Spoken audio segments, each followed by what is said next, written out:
ನಕಲಿ ವೈದ್ಯರ ಹಾವಳಿ ಜಾಸ್ತಿ ಆಗ್ತಾ ಇದೆ. ನಕಲಿ ವೈದ್ಯನ ನಿರ್ಲಕ್ಷ್ಯಕ್ಕೆ ಮಹಿಳೆಯ ಸ್ಥಿತಿ ಶೋಚನೀಯವಾಗಿದೆ. ಮಹಿಳೆ ಪರಿಸ್ಥಿತಿಗೆ ಕಾರಣರಾದ ಕ್ಲಿನಿಕ್ ಮಾಲೀಕ ಕುಮಾರಸ್ವಾಮಿ ಮತ್ತು ನಕಲಿ ವೈದ್ಯ ನಾಗರಾಜ್ನನ್ನ ರಾಜಗೋಪಾಲ್ ನಗರ ಪೊಲೀಸರು ಬಂಧಿಸಿದ್ದಾರೆ. ಹೆಗ್ಗನಹಳ್ಳಿ ಸಂಜೀವಿನಿ ನಗರದಲ್ಲಿರುವಂತಹ ಸಹನಾ ಪಾಲಿಕ್ಲಿನಿಕ್ಗೆ ಜ್ವರ ಅಂತ ಚಿಕಿತ್ಸೆಗೆ ಜ್ಯೋತಿ ಅನ್ನೋರು ಹೋಗಿದ್ರು. ಆಗ ನಕಲಿ ವೈದ್ಯ ನಾಗರಾಜ್ ಇಂಜೆಕ್ಷನ್ ಕೊಟ್ಟಿದ್ದ. ಒಂದೇ ಜಾಗಕ್ಕೆ 2 ಬಾರಿ ಇಂಜೆಕ್ಷನ್ ಚುಚ್ಚಿಬಿಟ್ಟಿದ್ದಾನೆ. ನಂತರ ಇಂಜೆಕ್ಷನ್ ಕೊಟ್ಟ ಜಾಗ ಸಂಪೂರ್ಣ ಕಪ್ಪಾಗೋದಕ್ಕೆ ಶುರುವಾಗ್ಬಿಡ್ತು. ಹೀಗಾಗಿದೆ ಅಂತ ಮತ್ತೆ ಕ್ಲಿನಿಕ್ಗೆ ಜ್ಯೋತಿ ಹೋಗಿದ್ದಾರೆ. ಆಗ ನಕಲಿ ವೈದ್ಯ ಕ್ರೀಮ್ ಒಂದನ್ನ ಕೊಟ್ಟು ಕಳಿಸಿದ್ದಾನೆ. ಆದರೆ ಅದು ಕಡಿಮೆಯಾಗದೆ ಸಂಪೂರ್ಣ ಕೊಳೆಯೋಕೆ ಶುರುವಾಗಿತ್ತು. ನಂತರ ಬೇರೊಂದು ಆಸ್ಪತ್ರೆಗೆ ಹೋದಾಗ ಶಸ್ತ್ರಚಿಕಿತ್ಸೆ ಮಾಡಿದ್ದಾರೆ. ಸದ್ಯ ಮಹಿಳೆ ದೂರಿನ ಆಧಾರದ ಮೇರೆಗೆ ಪೊಲೀಸರು ಇಬ್ಬರನ್ನ ಬಂಧಿಸಿದ್ದಾರೆ. ಮ್ಯಾಂದೋ ಸೈಕ್ಲೋನ್ನಿಂದಾಗಿ ರಾಜ್ಯಾದ್ಯಂತ ಹಲವೆಡೆ ಭಾರೀ ಮಳೆಯಾಗ್ತಾ ಇದೆ. ಮಳೆಯಿಂದಾಗಿ ರೈತರ ಅಪಾರ ಬೆಳೆ ಹಾನಿಯಾಗಿದ್ದು ರೈತರು ಕಂಗಾಲಾಗಿದ್ದಾರೆ. ಕೋಲಾರ ತಾಲೂಕಿನ ಶಿಲ್ಲೆಂಗೆರೆ ಗ್ರಾಮದ ದೊಡ್ಡಕೆರೆ ತುಂಬಿ ರೈತರ ತೋಟಗಳಿಗೆ ನೀರು ನುಗ್ಗಿದ್ದು 4 ಎಕರೆ ಸೌತೆಕಾಯಿ ನಾಶ ಆಗಿದೆ. ರೈತ ಭರತ್ ಅನ್ನೋರ 4 ಎಕರೆ ಸೌತೆಕಾಯಿ ಬೆಳೆ ನೀರು ಪಾಲಾಗಿದ್ದು ಸುಮಾರು 5 ಲಕ್ಷ ಮೌಲ್ಯದ ಬೆಳೆ ಹಾನಿಯಾಗಿದ್ದು ಸೂಕ್ತ ಪರಿಹಾರ ನೀಡುವಂತೆ ಸರ್ಕಾರಕ್ಕೆ ಆಗ್ರಹವನ್ನು ಮಾಡಿದ್ದಾರೆ. ಕಳೆದ ಬಾರಿ ಕೂಡ ಟೊಮೆಟೊ ಲಾಸ್ ಆಗಿತ್ತು. ಆಗಲೂ ಅಧಿಕಾರಿಗೆ ಬಂದರೂ ನೋಡ್ಕೊಂಡ್ರು ಅಷ್ಟೇ. ಕೇವಲ ಭರವಸೆಯನ್ನು ಕೊಟ್ಟರೆ ಹೊರತು ರಾಜಕಾಲವನ್ನು ಉತ್ತರ ತಿರುಗಿಸಲಿಲ್ಲ. ಇದುವರೆಗೂ ಮತ್ತೆ ಬೆಳೆ ಲಾಸ್ ಆಗ್ತಾ ಇದೆ. ಪ್ರತಿ ಸಾರಿ ಕೋಡಿ ಅವ್ರದ್ದಾಗಲೂ ಇದೇ ಸಮಸ್ಯೆ ಇದಾಗ್ತಾ ಇದೆ ಸರ್. ಲಕ್ಷಾಂತರ ರೂಪಾಯಿ ಲಾಸ್ ಆಗ್ತಾ ಇದೆ ನಮಗೆ. ಈಗಾಗಲೇ ಬೆಳೆಗಳಿಗೆ ರೇಟ್ ಇಲ್ಲ ಒಂದು ಕಡೆ, ಮತ್ತೊಂದು ಕಡೆ ರೋಗ ಬಾಧೆ. ಆದರೂ ಬೆಳೆಗೆ ಕಷ್ಟಪಟ್ಟು ಬೆಳೆದ್ರೆ ಈ ಥರ ಸಮಸ್ಯೆ ಆಗ್ತಾ ಇದೆ. ಅಧಿಕಾರಿಗಳು ನಮ್ಗೆ ಸ್ಪಂದಿಸ್ತಾ ಇಲ್ಲ ಸರ್, ಯಾವುದೇ ಅಧಿಕಾರಿಗಳು. ಬಂಗಾಳ ಕೊಲ್ಲಿಯಲ್ಲಿ ವಾಯುಭಾರ ಕುಸಿತ ಹಿನ್ನೆಲೆಯಲ್ಲಿ ಕರ್ನಾಟಕದಲ್ಲಿ ಕಳೆದ 1 ವಾರದಿಂದ ಮೋಡ ಕವಿದ ವಾತಾವರಣ, ತುಂತುರು ಮಳೆ, ವಿಪರೀತ ಚಳಿ ಇದೆ. ಇದರಿಂದ ಜನ ತಲ್ಲಣಗೊಂಡಿದ್ದಾರೆ. ಇದರ ಮಧ್ಯೆ ರಾಜ್ಯದಲ್ಲಿ ಇನ್ನೂ 5 ದಿನಗಳ ಕಾಲ ಇದೇ ಪರಿಸ್ಥಿತಿ ಮುಂದುವರಿಯಲಿದ್ದು ಚಳಿ, ಗಾಳಿ, ಮಳೆಯಾಗಲಿದೆ ಅಂತ ಹವಾಮಾನ ಇಲಾಖೆ ಮಾಹಿತಿಯನ್ನು ಕೊಟ್ಟಿದೆ. ಬೆಂಗಳೂರಿನ ಸುತ್ತಮುತ್ತಲೂ ಗುಡುಗು ಸಹಿತ ಮಳೆಯಾಗುವಂತ ಸಾಧ್ಯತೆ ಇದೆ. ಕರಾವಳಿ ಭಾಗದ ಹಲವೆಡೆ ಮಳೆಯಾಗುವಂತ ಸಾಧ್ಯತೆ ಇದೆ ಅಂತ ಹವಾಮಾನ ಇಲಾಖೆ ಮಾಹಿತಿಯನ್ನು ಕೊಟ್ಟಿದೆ. ಇನ್ನು ತಮಿಳುನಾಡಲ್ಲೂ ಎಡೆಬಿಡದೆ ಮಳೆ ಸುರಿತಾ ಇದ್ದು ಹಲವು ಜಿಲ್ಲೆಗಳ ಶಾಲಾ ಕಾಲೇಜುಗಳಿಗೆ ರಜೆ ಘೋಷಣೆಯಾಗಿದೆ.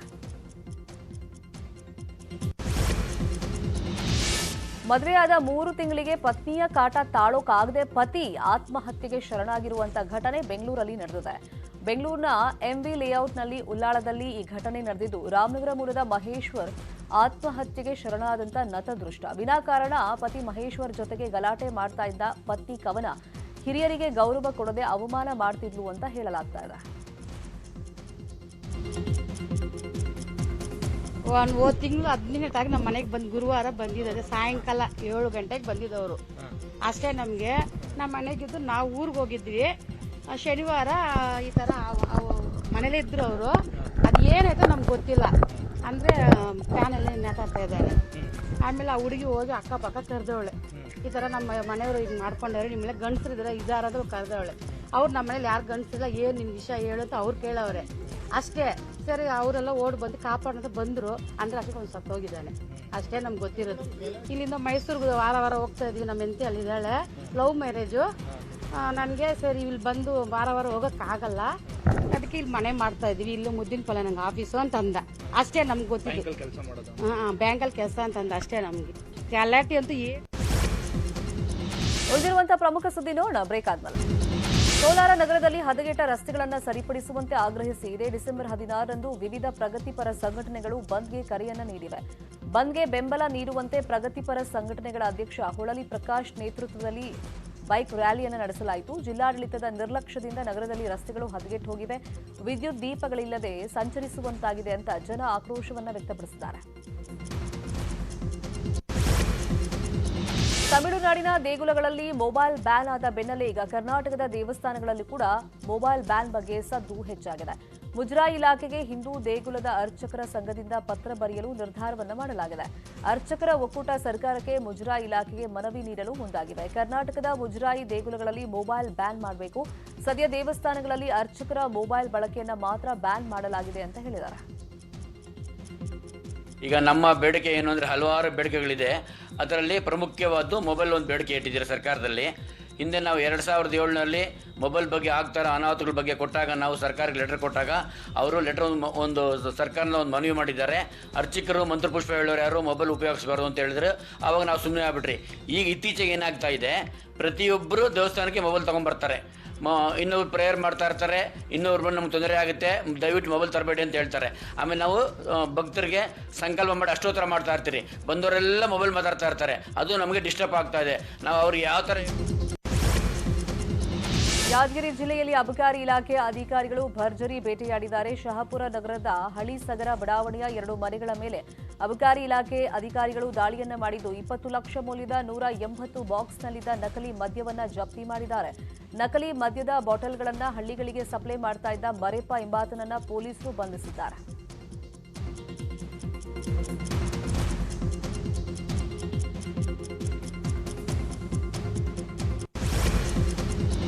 ಸಿಲಿಕಾನ್ ಸಿಟಿ ಬೆಂಗಳೂರಿನಲ್ಲಿ ಮತದಾರರ ಮಾಹಿತಿ ಕಳವು ಪ್ರಕರಣ ಭಾರೀ ಸದ್ದು ಮಾಡಿತ್ತು. ಇದರಿಂದ ಎಚ್ಚೆತ್ತುಕೊಂಡಿರುವಂತಹ ಬಿಬಿಎಂಪಿ ಮುಖ್ಯ ಆಯುಕ್ತ ಹಾಗೂ ಜಿಲ್ಲಾ ಚುನಾವಣಾಧಿಕಾರಿ ತುಷಾರ್ ಗಿರಿನಾಥ್ ಖುದ್ದು ಫೀಲ್ಡ್ಗೆ ಇಳಿದಿದ್ದಾರೆ. ಗೋವಿಂದರಾಜನಗರ ವಿಧಾನಸಭಾ ಕ್ಷೇತ್ರದ ಬಸವೇಶ್ವರ ನಗರದಲ್ಲಿ ಮನೆ ಮನೆಗೆ ಭೇಟಿ ನೀಡಿ ಮತದಾರರ ಪಟ್ಟಿಯ ಸೇರ್ಪಡೆ ಮಾರ್ಪಾಡು ಕುರಿತಂತೆ ಜನರಿಂದ ನೇರವಾಗಿ ಮಾಹಿತಿಯನ್ನು ಪಡೆದುಕೊಂಡು ಈ ವೇಳೆ ಮಾತನಾಡಿದ ತುಷಾರ್ ಗಿರಿನಾಥ್, 2 ಕಡೆಗಳಲ್ಲಿ ಮತದಾರರ ಹೆಸರು ಇರೋದು ಕಂಡುಬಂದಿದೆ. ಮತದಾರರ ಪಟ್ಟಿ ಪರಿಷ್ಕರಣೆ ಮಾಡ್ತೀವಿ ಅಂತ ಹೇಳಿದ್ದಾರೆ. ಅದರಂತೆ ಡಿಒ ಆಗಿ ನಾನು ನಮಗೆ ಬಂದಿರುವ ನಮ್ಮ ರ್ಯಾಂಡಮ್ ಆಗಿ PRO ನೆಟ್ನಲ್ಲಿ ಎಲೆಕ್ಷನ್ ಕಮಿಷನ್ನಿಂದಲೇ ಯಾವ ಫಾರ್ಮನ್ನು ಚೆಕ್ ಮಾಡಬೇಕು ಅಂತ ಬಂದಿರುವುದರಿಂದ ಅದನ್ನು ತಗೊಂಡು ನಾವು ಫೀಲ್ಡ್ ವೆರಿಫಿಕೇಷನ್ ಮತ್ತು ಟೇಬಲ್ ಟಾಪ್ ಅಂದರೆ ನಮ್ಮ ಟೇಬಲ್ ಮೇಲೇ ದಾಖಲೆ ಪ್ರಕಾರ ಸರಿ ಇದೆ ಅಥವಾ ಇಲ್ಲ ಮಾಡಬೇಕು, ಎಷ್ಟು ಪರ್ಸೆಂಟೇಜ್ ಮಾಡಬೇಕು ಮತ್ತು ಫೀಲ್ಡ್ನಲ್ಲಿ ಚೆಕ್ ಮಾಡಬೇಕು ಅಂತ ಇರುತ್ತೆ ಸ್ವತಃ. ಅದರಂತೆ ನಾವು ಮಾಡ್ತಾ ಇದ್ದೀವಿ. ನಾವು ಚಿರತೆ ಹಾವಳಿಯಾಯಿತು. ಈಗ ಕರಡಿ ಕಾಟ ಶುರುವಾಗಿದೆ. ಬೆಂಗಳೂರು ಹೊರವಲಯ ಆನೇಕಲ್ ತಾಲೂಕಿನ ಬನ್ನೇರುಘಟ್ಟ ಸುತ್ತಮುತ್ತಲಿನ ಹಳ್ಳಿಗಳಲ್ಲಿ ಪದೇ ಪದೇ ಕರಡಿ ಕಾಣಿಸಿಕೊಂಡು ಗ್ರಾಮಸ್ಥರಲ್ಲಿ ಆತಂಕವನ್ನ ಮೂಡಿಸಿದೆ. ಜಿಗಣಿ, ಕಲ್ಲುಬಾಳು ಸೇರಿದಂತೆ ಸುತ್ತಮುತ್ತಲಿನ ಜನವಸತಿ ಪ್ರದೇಶಗಳಲ್ಲಿ ಕರಡಿ ಪದೇ ಪದೇ ಕಾಣಿಸಿಕೊಳ್ತಾ ಇದೆ. ಕಾಡು ಪ್ರಾಣಿಗಳ ಹಾವಳಿಯನ್ನ ತಡೆಗಟ್ಟಲು ಅರಣ್ಯ ಇಲಾಖೆ ಕ್ರಮ ವಹಿಸಬೇಕು ಅಂತ ಕಾಡಂಚಿನ ಜನ ಆಗ್ರಹವನ್ನ ಮಾಡಿದ್ದಾರೆ. ಇನ್ನು ಮೈಸೂರಿನ ಬದನಕುಪ್ಪೆಯಲ್ಲಿ 3-4 ತಿಂಗಳಿಂದ ಸಾಕು ಪ್ರಾಣಿಗಳ ಮೇಲೆ ದಾಳಿ ನಡೆಸ್ತಾ ಇದ್ದ ಚಿರತೆ ಸೆರೆಯಾಗಿದೆ. ಗ್ರಾಮಸ್ಥರ ಒತ್ತಾಯದಿಂದ ಅರಣ್ಯ ಇಲಾಖೆ ಬೋನನ್ನ ಇರಿಸಿತ್ತು. ಚಿರತೆ ಸೆರೆಯಾಗಿದ್ದು ಜನರು ನಿಟ್ಟುಸಿರನ್ನ ಬಿಟ್ಟಿದ್ದಾರೆ.